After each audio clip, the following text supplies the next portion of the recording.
Good to see all of you again. I was asked to address an important area of marriage, and that is how to keep marriage alive, keep the romance going during the time when married folk have children. And that's a significant part to look at. So first, let me say thanks to those in charge of family ministry here and the marriage club, Danny and your wife, Cherise. Grateful for the opportunity. Pastor Sturb and his wife, who just left, and of course, Pastor, he left as well. Miller is here. Okay. All right, so I'm just delighted to be here so that we can share together. Now, marriage, of course, is a gift with great opportunity, but it's also comes with lots of adversities. So while marriage is a door of great opportunity, there are many adversaries that we have to deal with.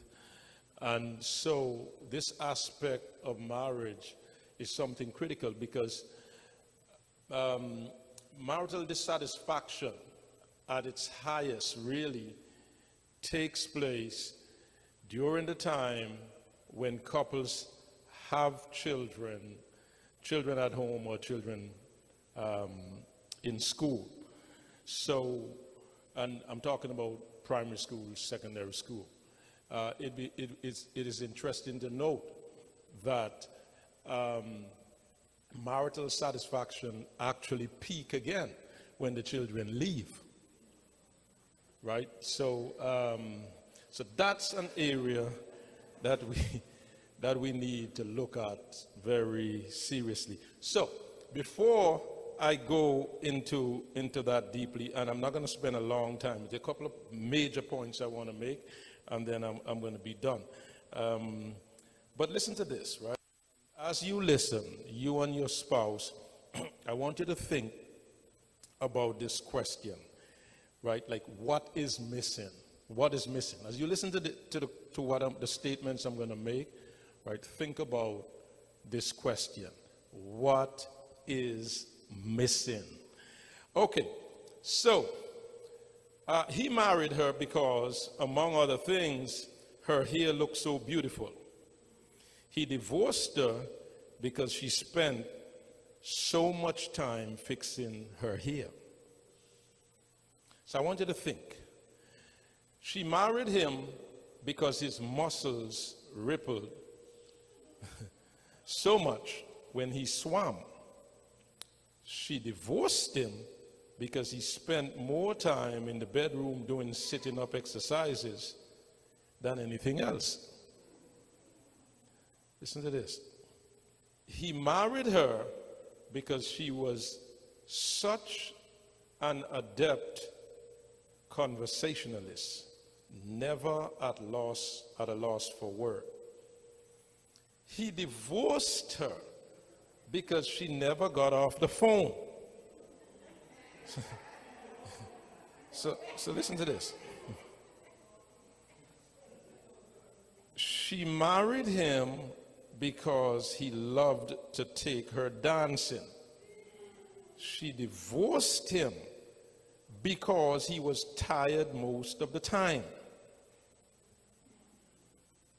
He married her because she was so vivacious. He divorced her because she was too restless. She married him because he could support her in lavish style. She divorced him because he had too firm a hold on the purse strings. So he married her because their families shared a common background. He divorced her because her family kept interfering in their affairs. She married him because he had a robust masculine appetite and appreciated her cooking. She divorced him because he never wanted to take her out to eat. He married her because she was quick, neat, and intelligent. He divorced her because she had absolutely no patience with the children, who were sometimes slovenly, and stupid. She married him because he was a real sport. She divorced him because he refused to give up the sporting life. He married her because they shared the same intellectual and political beliefs. He divorced her because she wasn't interested in anything but the house and the kids. She married him because he was so courteous and attentive in all the little things that matter to a woman.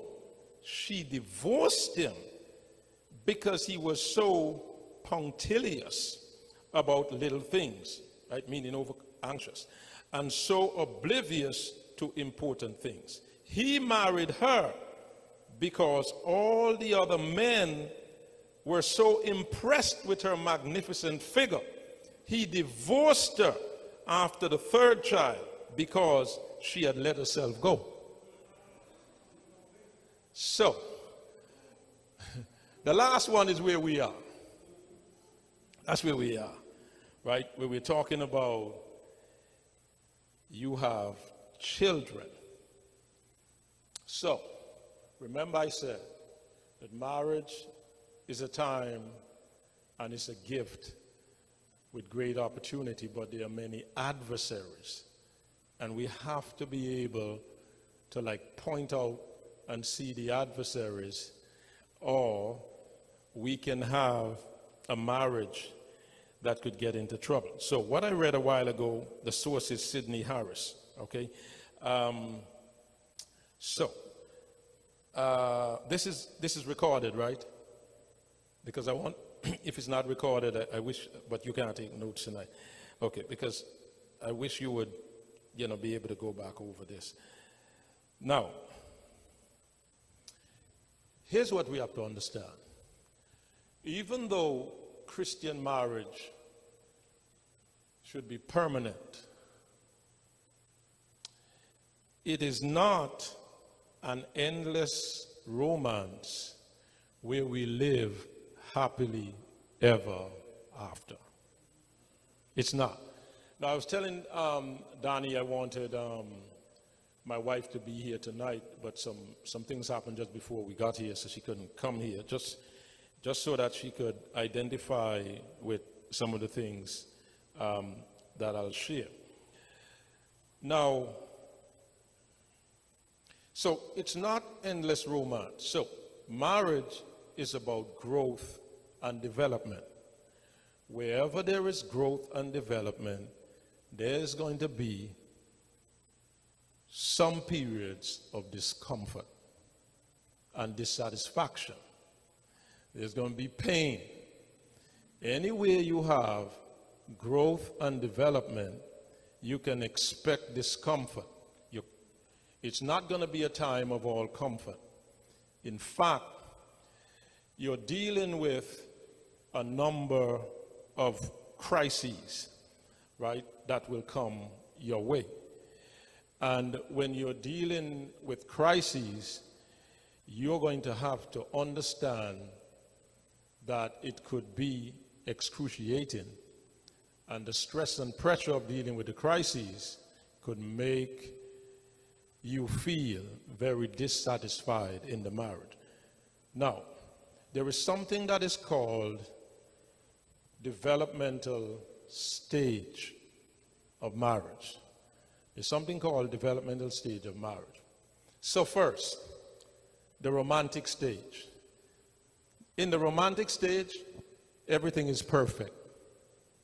There's nothing is wrong with anybody. Everything is perfect. So you have looked in the eyes of love. That's it. Everything is perfect. You don't see anything wrong with one another. That's the romantic stage. If you are still at that stage, God bless you. Right? Okay. But you don't see anything wrong with anything. So that's the romantic stage. Okay. So you have also the bargaining stage. So after the romantic stage, you have the bargaining stage. The bargaining stage is, hey, I see something wrong with you. And if you change, then I'll change. That's the bargaining stage. Then you also have the coercive stage. The coercive stage. The coercive stage is, listen, you better change. You better change. That's the coercive stage. Right? Now, after the coercive stage, you have the stage of desperation. The stage of desperation is, listen, I can't change you. Not even God can change you, so I'm out of here. You may not physically move, but mentally you begin to distance yourself. Right? And then finally you have the acceptance stage. So if you go through the developmental stages, what we really want to see is that you reach a point where you accept a person for who he or she is. That all of us have flaws. And so we're going to work together. So now you understand that you cannot just have an endless romance and living happily ever after. Because marriage requires growth and development. And if you're going to grow and develop, you'll have pain. If you're going to grow and develop, you're going to have times of discomfort. Right? So the very thing that drew you to the person may be obnoxious to you during that period. Right? So you have to understand all of that. Now, so how are we going to deal with this? How are we going to deal with this? How are we going to deal with this? During that period, this is Christian marriage, during that period, it is important that you as a couple have deep devotional intimacy with God during that time. You have to have an anchor. I'm telling you, like deep devotional intimacy with God. Okay, that's another topic all by itself. So, why that is important? If that isn't there, then you run the risk of letting feelings begin to control your marriage. Feelings begin to control your marriage. So, I don't feel this and I don't feel that and I'm not happy. See, you run the risk of letting feelings begin to control your marriage. And that's why you have to have an anchor, which is deep devotional intimacy with God, right? Okay. Now, there is something else that you need to look at, right? By the way, I didn't know you were going to have all this, so I didn't bring a PowerPoint, right? I didn't know you were going to have all this. But I wish I could have write on the board. But look here.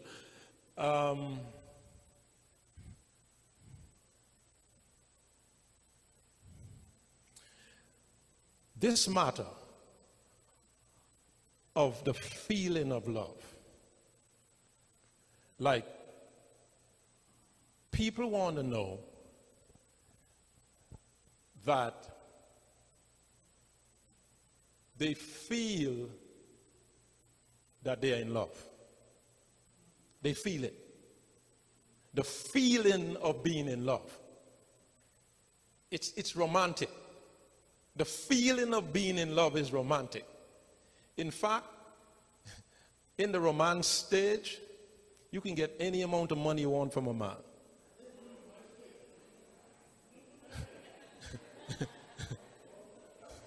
Right? Right? It's the feeling of being in love. It just makes you so generous. You get what I'm saying? It's like one man said, right? Let me say it. Said, with somebody to love, even the most severely affected can make it. Someone to love, right? So there's something about, like, when you feel you're in love, I mean, you can see it all on your face, right? You're just generous. You're just happy with everybody, you know, and you, church come alive. But, that period is just a great time, right? Just a great time. People see it, right? But as I said, that it's never an endless romance. It's a time of growth. It's a time of development. And so you're going to have some discomfort. You're going to have some discomfort. So this feeling of being in love, it's something that will be tested. And so it's important that you understand that the feeling of love or the feeling of being in love is good, but it is not primary. Your marriage should never reach a point where you are measuring everything on the feeling of being in love, right? Because you're going to reach a point where you say, I don't feel like I'm in love with you, right? And that happens a lot during the time when married folk are dealing with children. That's the time when a lot of that come up. So, deep unity is what is important. Deep unity. Deep unity. What is deep unity, right? What is deep unity? First, the will. You have to make a decision in your mind that it doesn't matter what the situation is, I have decided to love this woman. I'm talking about deep unity, right? Because it's not always going to be comfortable. It's not always going to be comfortable. We have to make, so that's the first thing with deep unity, is your will, a decision of the will. I have made up my mind that no matter what is going on here, I made up my mind to love this woman, no matter what. Okay, so that's the will. But you also, in order to keep the commitment to that decision, you have to have the support of habits. So you have will and you have habits. You can't tell me that you made a decision to love me no matter what, but your habits not supporting it. Are you getting what I'm saying? So you have to have habits, right? You have to have habits that support that that decision of the will. But there's something else also. There's something else also. So it's not just will, it's not just habits, right? This is why a successful marriage, right, is not just a man and a woman. A successful marriage is a man, a woman, and God. Right? So, okay, so you have will, you have habits. I'm going to come to some of the habits. So this is deep unity. After you have habits, you also have reinforcement. The reinforcement of grace. The reinforcement of grace. Remember, we are not perfect. We are not perfect. You know, I remember my father-in-law used to tell a story about a man who said that, who was criticizing churches, say all these hypocrites in the church and all that. So my father-in-law said, the man told the guy who complained, all these hypocrites in the church, he said, if you find a perfect church, don't join it because you will spoil it. Right? You get what I'm saying? So there is no perfect person. There's no perfect marriage, right? So the reinforcement of grace. Listen, you come to some point in your marriage where you raise your hand, you say, God, give me grace. Right? You have those experiences. Give me more grace. Right? But the song says he giveth more grace, right? When the burdens grow greater. Right? So this is why it's important that you understand deep unity. Deep unity, the decision of the will, the habits, right? And reinforcement. God gives more grace. He gives his Holy Spirit to help you. Right? And that's the problem with secular marriages. They don't have the reinforcement of grace. They don't have the divine help. Christian marriages have the divine help. Okay, so now let's look at some of the habits, right, that do not support the decision of the will to say, I love you no matter what. Let's look at some of them. For instance, the habit of putting work before marriage. Now, it's interesting to note, right, that every poll you do, right, or questionnaire, and you ask married people, what is more important, work or marriage? They say marriage, but they spend more time with work than marriage. Right? Okay. So, you could develop a habit where you put work in front of marriage. Also, you could develop the habit of becoming dismissive and taking one another for granted. You develop that habit. You become dismissive and you take one another for granted. There's another habit. The habit of giving up recreational interests and depend on the marriage to provide excitement. So the marriage by itself is not going to provide any excitement. It's just like a plant. You have to nurture it. Right? So there are some people who enjoyed maybe biking or playing tennis or whatever. They get married. Okay, my spouse not interested, so I'm done with that. No. You need to have time for some kind of recreation. It helps your marriage. It doesn't have to be any of those things I just said, right? But recreation is important, right? So you know, you spike up your marriage. You have the kind of interest that is needed. Look at this: the habit of drifting. You know, it's amazing, right? Drifting is something else. Drifting. You could just drift, you know. You just drift. It's not that you don't love each other. Why do you drift? You drift because you don't invest in your marriage. What you're doing here is investing in your marriage. That's what you're doing. So you come to marriage club. Oh, why are you going marriage club?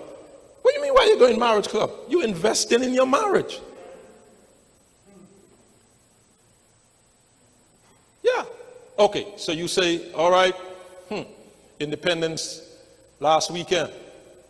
So early in the year or whatever, 2 years ago, you decide you're planning because, boy, 2022, we're going to go Bahamas for the whole Independence weekend. Or somebody say, it's a waste. What do you mean it's a waste of money? You are investing in your marriage. That's what you're doing. It's not a waste of money.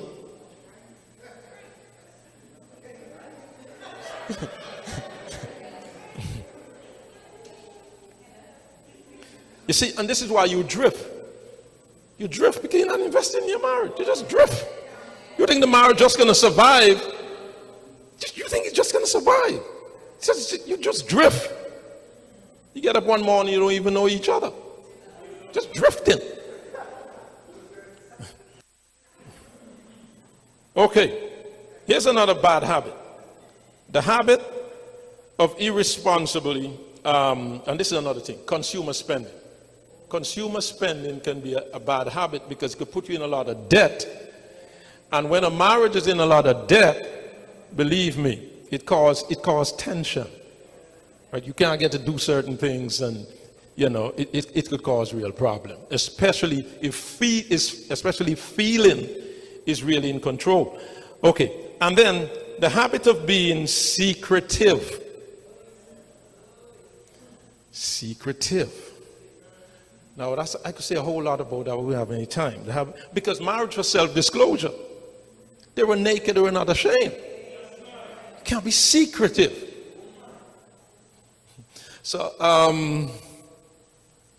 we've seen so many bad situations, right?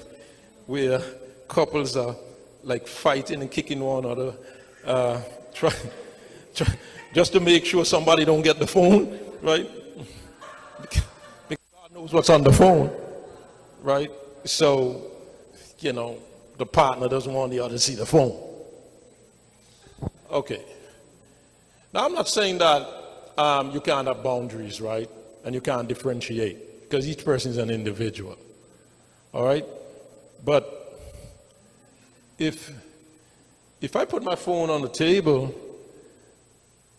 and it's ringing and my wife is right there, and I jump in over chairs to get it quickly, you know, that's a problem. That's a problem. That's what I think. I think that's a problem. She right there, let her answer it. You see what I'm saying? So you have these bad habits, right? These secretive. You know, you have some couples, they do FBI and the CIA and so on. They're secretive. You know, they hold a lot of secrets, and that's not good for marriage. Marriage requires self-disclosure. You have to disclose, because at the deeper level of your disclosure is the deeper unity you have. So you have to disclose. This is why we have reinforcement of grace. Sometimes we have to apologize. We have to say we are sorry. We have to say we did wrong. Right? And the one who's receiving that, meaning the one who is offended, must understand the nature and power of grace and receive the apologies. Hello? Okay. So, almost done. Watch this. Almost done. So, what we need, let me repeat, right? I really want you to get this. So we're talking about we need deep unity. Because we can't run our marriage on the feeling of love. Although the feeling of love is important. Because if the feeling of love is not there, it's going to affect making love. Are you hearing me? So the feeling of love is important. But if we're going to protect the feeling of love, we have to have deep unity. And then I'm going to come to what is called physical connectedness. So you have to have deep unity. Decision of the mind, the will, no matter what's going on. I love you. Period. I'm going to be here for you. But there have to be habits that support the decision of the will. These habits that I just mentioned do not support the decision of the will. So you have to find unifying habits. Unifying habits. Unifying habits. Unifying habits. For you to have unifying habits, it means what you need is what is called habit replacement. Habit replacement. Habit replacement. You have to replace those habits because you need habits that foster physical connectedness. When Adam saw Eve, what did he say? It's not bone of my bone, and flesh my flesh. Right? Physical attraction is important. Physical attraction is important. Right? Nobody should be, I mean, you see your husband, you run in the next room, or you see her, you run in there. Who's this person? No. No. So, I mean, I go in the room, if I see my wife bathing, everything come up. Hear everything. Why? There must be things you're doing that create physical connectedness, right? Because a lot of people don't know the means to an end. They're always trying to get to the end. They always want the end, but they don't want the means. Are you understand what I'm saying? They want the end, but they don't want the means. And this is why, particularly in sexuality, right, there's a problem. Women often feel used. Because you get the end, but then you don't work the means. Okay, so look at this now. So keep this in your head. Unifying habits. That's what I'm coming to. Unifying habits that foster physical connectedness. When Adam saw Eve, he was physically connected to her. He was physically attracted to her. Are you getting me? Physically attracted. Okay. So, look at these. Habits that keep couples in proximity to one another create an environment for human sensuality and romance. Okay? Thus, the relationship has a climate that fosters the feeling of love, which enhances making love. The feeling of love will always enhance making love. Period. Okay, so couples who experience low sexual desires will see a marked uptick in their desires when unifying habits are practiced. So, let me tell you some of the unifying habits. These are so simple. You don't even have to spend money to do these unifying habits that we don't have any time for, right? Look at it. Mutual reading of scripture. Like the two of you reading it together. Mutual reading of scripture. Praying together. Worshiping together. Cuddling together. Walking together. Exercising together. Bathing together. Eating together. Having fun together. Talking together. Mutual touching and sharing of appreciation. Sharing gifts with one another. Writing love notes to one another. Discussing feelings and sexual preferences. Resting well. Eating well. Sleeping together. You have to pay any money for this? Huh? But we don't do it. So these are unifying habits. Unifying habits. So if we practice the unifying habits, we will have physical connectedness, and the physical connectedness will keep the romance alive. The sensuality that comes from physical connectedness will make sexuality exciting. That's what I'm saying. That's what I'm saying. So, if you are not prepared in this way, then children come into the marriage and you're caught off guard. because you're not together. So you don't understand what it is to parent together, because you haven't been doing anything together. Right? I didn't remember some of the other stuff, like cooking together. You do things together. Just do things together. So you come together as a team. And you know what will happen? Because you come together as a team with the help of God, the reinforcement of grace, the team becomes stronger. And guess what? The romance starts all over again. But it's something you have to work at. Something you have to work at. So, I was telling Donnie also about my new book. I asked them to put them in there because I'm really focusing on chapter 10 of my new book. That's what I'm presenting to you, right? But this, to me, this is absolutely important, right? Because then you come, a day come to, I don't feel like I'm in love anymore with her. That's a problem. So the door is open for adversaries.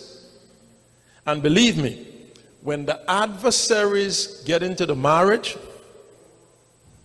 it's almost like what was on the show years ago. It's almost like Murder, She Wrote. It's like it's hard.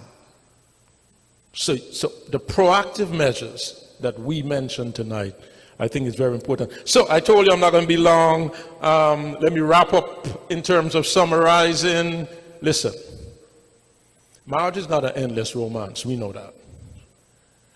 It's a period of growth and development.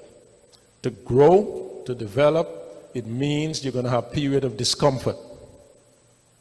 It's not every day in the week you can get up, feel that you're in love. Okay, it's not that kind of thing. The feeling stuff must not control. However, the feeling is important. So for you to make sure that you stay through the struggle, you need deep unity.